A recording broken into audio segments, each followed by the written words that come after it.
আমরা এখন সিএনবি গণপূর্ত অফিসের সামনে রয়েছি। খ্রিস্টানদের যে কবরস্থান সেইখানে এসেছি। এখানে আসার বিশেষ একটা কারণ রয়েছে, বাংলাদেশের লিজেন্ডারি সিঙ্গার অ্যান্ড্রু কিশোরের সমাধিস্থল কিন্তু এখানে রয়েছে। দেখাবো তিনি রাজশাহীর কোথায়, সার্কিট হাউস এবং গণপূর্ত যে অফিসটা রয়েছে সিএমবি মোড়ের ঠিক পাশেই অ্যান্ড্রু কিশোরের কবরস্থান কিন্তু রয়েছে। সার্কিট হাউসের অপোজিটের যে রাস্তাটা একটু এগোলেই কিন্তু অ্যান্ড্রু কিশোরের কবরস্থানটি দেখা যাবে। তো আমরা এখানে এসেছি। অ্যান্ড্রু কিশোরের যত জনপ্রিয় গান রয়েছে বাংলাদেশে, আর কোনো কণ্ঠশিল্পী এত জনপ্রিয় গান কিন্তু গাইতে পারেনি। তাকে মুম্বাইয়ের বিখ্যাত সুরকার আর.ডি. বর্মন তাকে বলেছিলেন যে ইন্ডিয়াতে থাকার জন্য এবং মুম্বাইয়ে থাকার জন্য, কিন্তু বাংলাদেশের প্রতি ভালোবাসা, বাংলাদেশের প্রতি তার অগাধ শ্রদ্ধার জন্য তিনি কিন্তু মুম্বাইয়ে থিতু হননি। মুম্বাইয়ে বেশ কয়েকটি হিন্দি সিনেমা তিনি গেয়েছেন। সেই লিজেন্ডারি কণ্ঠশিল্পী অ্যান্ড্রু কিশোর আমাদের মাঝ থেকে চলে গিয়েছেন এবং তিনি দীর্ঘদিন ক্যান্সারে আক্রান্ত ছিলেন। সিঙ্গাপুরে মাউন্ট এলিজাবেথ হাসপাতালে তিনি চিকিৎসা নিয়েছেন। তারপরে তৎকালীন সরকার তাকে সহায়তা করেছিল, কিন্তু তারপরেও অ্যান্ড্রু কিশোরকে কিন্তু বাঁচানো যায়নি। আমাদেরকে দেখাতে চলেছি অ্যান্ড্রু কিশোরের সেই সমাধিস্থল, সেই জায়গা যেখানে অ্যান্ড্রু কিশোর সাহিত্য অবস্থায় রয়েছে। আপনাদেরকে পুরো জায়গাটি আমি দেখাচ্ছি। রাজশাহীর সার্কিট হাউসের অপোজিটে খ্রিস্টানদের যে কবরস্থান, সেখানে অ্যান্ড্রু কিশোর নীরবে শুয়ে রয়েছে। বাংলাদেশের প্রেক্ষাপটে অ্যান্ড্রু কিশোর বাংলা চলচ্চিত্রে যে অবদান রেখে গেছেন সেটি কিন্তু আর কোনো শিল্পী পারেননি। সেই জায়গা থেকে অ্যান্ড্রু কিশোরের প্রতি যে শ্রদ্ধা, যে ভালোবাসা এদেশের মানুষের দেখানোর কথা ছিল, সেই জায়গা থেকে আমরা কিন্তু সেটা দেখাতে ব্যর্থ হয়েছি, না সরকারি পর্যায়ে না বেসরকারি পর্যায়ে।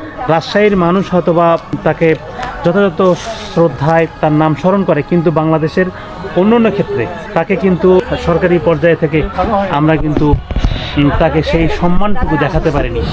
অ্যান্ড্রু কিশোর কিংবদন্তি শিল্পী, তার লেখাটি দেখুন, ভালোবাসার স্মৃতিতে অ্যান্ড্রু কিশোর কিংবদন্তি সঙ্গীত শিল্পী, যার জন্ম 4 নভেম্বর 1955 এবং মৃত্যু 6 জুলাই 2020 সালে তিনি ইহলোক ত্যাগ করে অন্য লোকে চলে যান অ্যান্ড্রু কিশোর।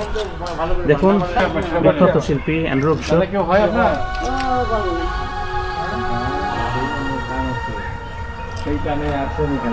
অ্যান্ড্রু কিশোরের একটা ভাস্কর্য উপরে স্থাপন করা হয়েছে।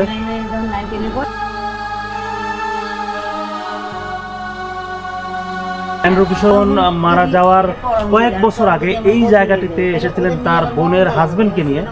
তিনি এই জায়গাটি দেখিয়ে বলেছিলেন যে তিনি যখন মারা যাবেন তাকে যেন এই জায়গায় সমাধিস্থ করা হয়। তার কথা রক্ষার্থে কিন্তু অ্যান্ড্রু কিশোরকে এই জায়গায় সমাধিস্থ করা হয়েছে। আপনাদেরকে পুরো অ্যান্ড্রু কিশোরের পুরো সমাধিস্থলটা আমি ঘুরে ঘুরে দেখাচ্ছি।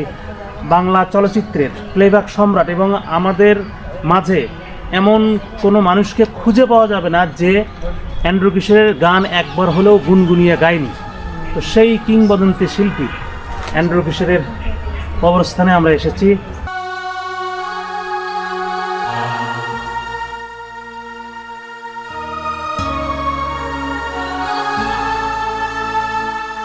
অ্যান্ড্রু কিশোর এই জায়গাটাতেই কেন থাকতে চাইলেন?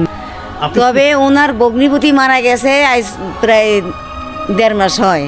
হ্যাঁ হ্যাঁ, ডাক্তার বিপুল বিশ্বাস, শিক্ষা বিশ্বাসের হাজবেন্ড। হ্যাঁ, আচ্ছা। এখন ওদের ভিতরে তো চিন্তাধারা হয়েছে, কিন্তু আমার কথা তো এগুলো হবে না, আর ওদের কথা আমি শুনি না। ওরা আসলে পরে আমি এই জায়গাতে তেমন একটা আসি না। আচ্ছা, আপনি এখানে দেখেন তো কত মানুষ আসে প্রতিদিন দেখার জন্য? খুব কম। কিরকম মানুষ আছে? এই যে আপনারা যেমন আসলেন, হ্যাঁ, এরকম তো আসলে তাও একটু লাগে, কিন্তু রাজশাহী বা রাজশাহীর বাইরে থেকে কিরকম লোক? হ্যাঁ, রাজশাহীর বাইরে থেকে আসে। ঢাকা থেকে কারা আসে একটু বলেন তো? ঢাকা থেকে আসে কারা, ভালো লোক আসে, কিন্তু এখন আমি তো অতটা বুঝবো না। আপনি কখনো দেখেছিলেন যে জীবিত অবস্থায় ওনাকে দেখেছিলেন? কি বললাম যে ওই দাদা আমাকে বললো যে এরা যদি এখন এখানে যদি মেট্রিকের করে রেজিস্ট্রেশন করে, তাহলে এরা যদি বদলে হয়ে যায়, তাহলে আবার ছেলেরা কোথায় যে পরীক্ষা দেবে। তখন দাদা বললো যে এই জায়গায় থাক, দেখি একটা কিছু করা যায় নাকি। তখন তো ওই যে দাদা থাকলো আর আমরাও থাকলাম, এই তো হইল একটা কষ্ট। কত বড় শিল্পী ছিলেন বাংলাদেশে সেটা জানেন? বড় শিল্পী তো ছিল। আচ্ছা, ইয়া আইলো যে ওই যে ওর নাম কি জানো, ইত্যাদির দাদা আসলো। হানিফ সংকেত। হ্যাঁ, হ্যাঁ, ও খুব মর্মান্তিক ছিল। ও বলছে এখানে আসলো, ওই আপনাদের মতনই এখানে ঘুরে ঘুরে এই করলো। আচ্ছা, হানি বাড়ি মনে হয় বরিশালের দিকে। হ্যাঁ হ্যাঁ হ্যাঁ। আমার ঠিক পেছনেই অ্যান্ড্রু কিশোরের সেই কবরস্থান।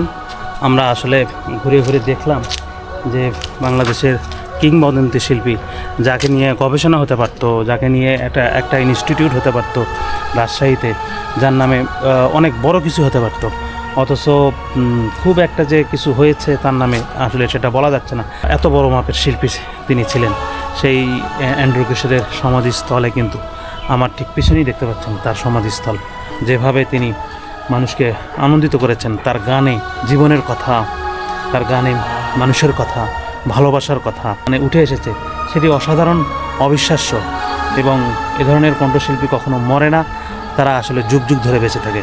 অ্যান্ড্রু কিশোর তেমনই একজন শিল্পী যিনি আসলে আমাদের ছেড়ে চলে গেল, কিন্তু বাস্তবিক অর্থে আমাদের জীবনে আমরা যদি এখন যদি ইউটিউব, টিকটক, ফেসবুক বা সোশ্যাল মিডিয়ার যে কোনো প্ল্যাটফর্ম দেখি না কেন, আপনারা দেখবেন যে সেই গানগুলোর সঙ্গে রিমিক করা হচ্ছে, সেই গানগুলোর সঙ্গে পারফর্ম করা হচ্ছে।